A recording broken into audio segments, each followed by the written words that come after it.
Saudaraku, daftar juara Kuvo Cup sepanjang masa, Megawati Hanyastri dan kolega siap mengulang kenangan manis Raspak 6 tahun silam. Diketahui Kuvo Cup merupakan turnamen pramusim yang dihelat sebagai persiapan Liga Voli Korea. Kuvo Cup pertama kali dihelat pada 2006 mempertandingkan sektor putra dan putri. Tahun ini Kuvo Cup 2024 akan lebih dulu mempertandingkan sektor putra berlangsung pada 21 hingga 28 September. Sedangkan Kuvo Cup 2024 sektor putri baru bergulir mulai 29 September hingga 6 Oktober.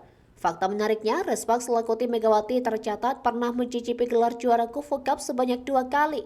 Raspak juara Kuvo Cup edisi 2008 dan 2018, lalu pada edisi 2007 dan 2011, 2016 dan 2019 Raspak finish sebagai runner-up. Sementara itu, tim dengan gelar juara terbanyak adalah GS Caltex. GS Caltex juara Kuvo Cup 6 kali yakni edisi 2007, 2012, 2017, 2020, 2022, dan 2023.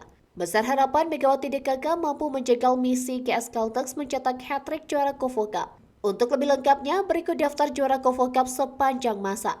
2006 Hyundai Hellstate, 2007 GS Caltex, 2008 Raspak, 2009 Tianjin Bohai, 2010 Hong Kong Life, 2011 Korea Expressway, 2012 GS Caltex, 2013 IBK Altos, 2014 Hyundai Hellstate, 2015 IBK Altos, 2016 IBK Altos, 2017 GS Caltex, 2018 Raspak, 2019 Hyundai Hellstate, 2020 GS Caltex, 2021 Hyundai Hellstate, 2022 GS Caltex, dan 2023 GS Caltex.